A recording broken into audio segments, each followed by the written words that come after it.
Hello everybody, I'm John Self and welcome to Self Perspective, the video Ask the Recruiter series. Today I want to talk about a Fast Company article I read earlier today. I think it's spot on and it concerns the 5 common mistakes people make with their LinkedIn profile. You know, LinkedIn is such a powerful tool. Years ago, if you were trying to build a national brand, you would have to hire PR people and you would have to spend a lot of money. And it was almost impossible for a small individual executive someplace trying to get recognized to build their own brand.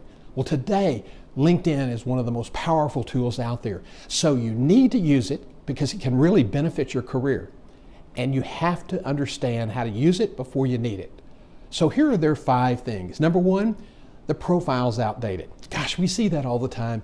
And it's kind of frustrating because recruiters look to LinkedIn to provide some insight into the candidates we might want to reach out for.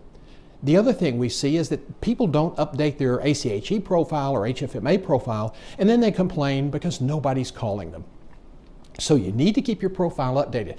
One of the things I tell candidates when they come through our outplacement service is this: hey, get 5 great pictures taken. Hire a professional photographer, invest the money, and get 5 different outfits in 5 different poses or different situations. And then 4 or 5 times a year, change your picture out, because every time you do, it pops up on everybody's feed. The second common mistake, according to Facebook, is your headline sucks. Well, that's their words, not mine, but here's what they mean. When recruiters are searching, they're looking at headlines and they're running searches based on certain words, etc. You know the drill. If your headline doesn't really tell who you are and what you do and what your value is, you're missing the boat. So if your headline's not that good, your profile is not going to be that beneficial. So really pay attention to that. Here's another common problem. It happens in resumes. We see it all the time, but it's also a problem, according to Fast Company, on LinkedIn. And that is, it doesn't tell a coherent story. I tell outplacement clients this all the time. The most qualified person gets the job only about 35% of the time. Now, the person who got the job is qualified, true enough, but it's that person who did the best job telling their story. So you need to have a coherent story on LinkedIn, because that's a place where you can attract recruiters to your brand. So you need to have a good, coherent story, and that means defining your value. Why would anybody want to hire you? And provide some relevant, quantifiable evidence that you're good at the things you say you're good at. 4, and here's another area which I thought was kind of interesting.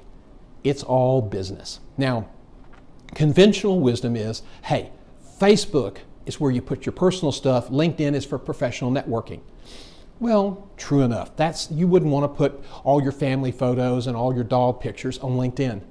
However, there are times when you can use personal information to help strengthen your brand. For example, I recently saw a post from Chris Van Werter, who is the CEO of Scripps, and he had a picture of his father holding Chris when he was a baby. This was right before Father's Day, and the caption he posted was, "My hero." That tells me a lot about Chris. He's a great guy, but if you don't know him, that will say just mountains about who he is and what he believes and how much he appreciates his legacy. So you can use personal information. Now, you want to stay away from politics, particularly now, because it's very incendiary. You can post information about healthcare legislation, etc., but you want to be careful that you're not partisan.